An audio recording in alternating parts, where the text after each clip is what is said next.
Bom dia, povo abençoado de Jesus. Vamos para mais um estudo então, né? Iniciando hoje o livro de Eclesiastes, né? Mais um livro de Salomão, rei de Israel, filho de Davi. Então Salomão escreveu 3 livros: Provérbios, Eclesiastes e Cânticos dos Cânticos ou Cantares. Um no auge da sabedoria dele, o outro na velhice dele e o outro no auge dos seus amores, né? Leia 1 Reis, capítulo 11, 1 e 2, ele teve 1000 mulheres, 700 princesas e 300 concubinas. E para entender esse livro, porque esse livro parece que está falando que tudo é vaidade, inclusive buscar a sabedoria de Deus, o conhecimento. Mas será que esse livro está contradizendo o outro, Provérbios, que ele diz para vender tudo e buscar com toda a intensidade a sabedoria, o conhecimento e o entendimento? Não. A gente é um livro que começa a palavra do pregador. Ou seja, na minha opinião, esse auge da vida de Salomão foi quando ele fez uma análise da sua vida, de tudo que ele fez, um monte de besteira que ele fez. E uma revolta interior e muitas vezes até uma depressão por parte dele. Isso é quem coloca sua confiança no dinheiro, coloca sua confiança na sua posição social. Então é um livro que você tem que ler com uma certa cautela para poder entendê-lo. E como que eu inicio o livro de Eclesiastes? Primeiro, sabendo que é a palavra opinião dele. Segundo, lendo o fim. Se você ler o fim, você vai entender o livro. Se você não ler o fim, você vai ficar confundido com o livro. Então, palavras do pregador no momento da vida dele, da velhice, que ele fez uma análise daquilo que ele fez na vida dele. Então, como que eu entendo esse livro? Primeiro, leitura obrigatória para você, Deuteronômio 17, para você saber o que Deus falou para o rei de Israel. Todo rei de Israel, todo que assumiu o reinado, ele era obrigado a fazer uma cópia da lei à mão. Leia Deuteronômio 17 para não falar para Deus que ele não sabia. Segundo, lá está escrito para ele não multiplicar para si mulheres, e nem muito cavalo, ou seja, muito dinheiro. E meditar no livro dia e noite para ter o cuidado de fazer tudo que nele está escrito. Fala também para não casar com mulher estrangeira. Olha, Salomão fez tudo o contrário daquilo que Deus mandou para ele. Tudo que ele cometeu é consciente que ele sabia que estava errado. Sabia que estava errado, é indesculpável diante de Deus. Outra questão de Salomão é que ele é pouquíssimo citado no Novo Testamento. Jesus citou ele somente quando diz que nem Salomão, com toda a sua riqueza, vestiu como uma daquelas plantas.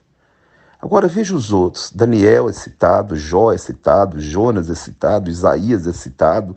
E eu posso falar, Noé é citado por Jesus como modelo de exemplo, de testemunho, mas Salomão somente nesse quesito. Pastor, você acha que Salomão perdeu a sua salvação? Eu não sou Deus para falar isso. E parece que lá no fim ele fez uma análise e arrependeu.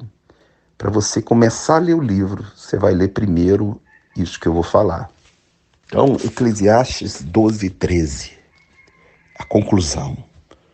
De tudo que você ouviu, o resumo é: teme a Deus e guarda os seus mandamentos, porque isso é o dever de todo homem. Porque Deus há de trazer a juízo todas as obras, quer sejam boas, quer sejam más. Leia 2 Coríntios 5,10. Todos nós teremos que comparecer diante do tribunal de Cristo para prestar conta pelo bem ou mal que tivermos feito através do corpo. Então, analisa. Agora você começa a ler o livro, entendendo a palavra do pregador. Isso aqui é a minha opinião.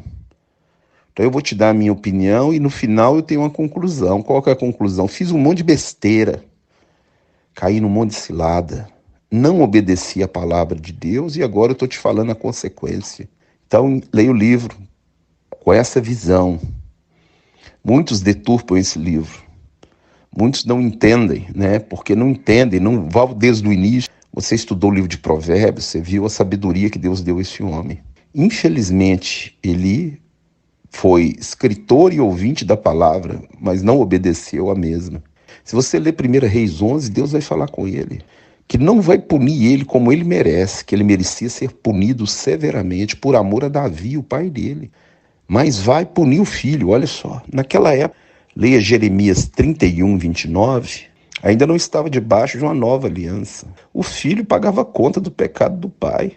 Lê lá Jeremias, só na nova aliança isso foi quebrado. Leia Êxodo capítulo 20, verso 4 em diante. Por amor a Davi, a maldição não veio em Salomão, mas veio no filho dele. A divisão do reino. Então você vai ler esse livro com estes olhos, conhecendo a história, conhecendo a cultura, conhecendo aquilo que Deus mandou e ensinou. Então vamos agora estudar o livro, capítulo de 1 a 3, desse homem que foi sábio para escrever, mas não foi sábio para com ele. Causou problemas seríssimos. Então o livro de Eclesiastes, ele tem que ser lido com essa visão. Sobre este homem agora na sua velhice. Tudo que ele correu foi atrás do vento, porque não obedecer a Deus é correr atrás do vento. Salomão mandou o reino de Israel inteiro para o vinagre, para exílios, para morticínio, com a sua loucura, com a sua vaidade, com o seu hedonismo.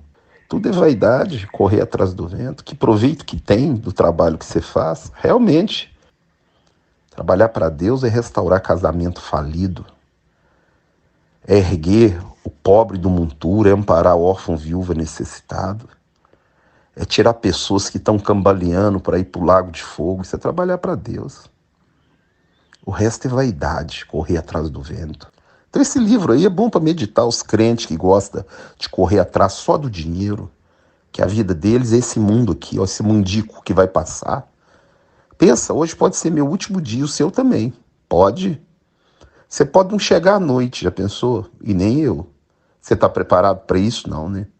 E que é para você amontoar um tanto de tesouro aqui nessa terra. Amontoa. Quem é que vai levar? Lê aí, ó, Eclesiastes aí, ó. Ele está falando, quem é que vai levar isso aí? Quem? Para quem que você vai deixar? Vaidade, tudo é vaidade.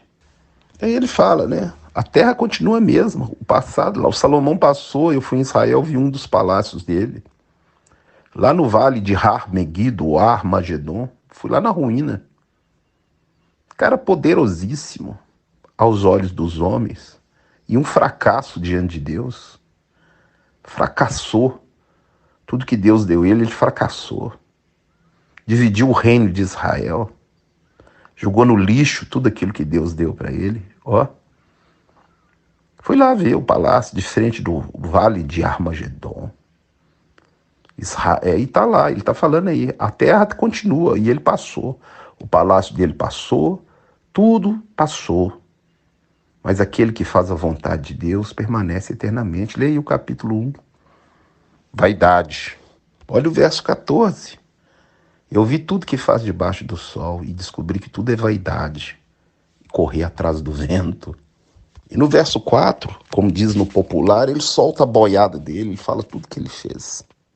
E chega à conclusão, é vaidade e correr atrás do vento. Olha o verso 8. Amontoei de mulheres e mais mulheres, provi de cantores e cantoras. Capítulo 2, tá? Lê aí. E tá a conclusão no versículo 11.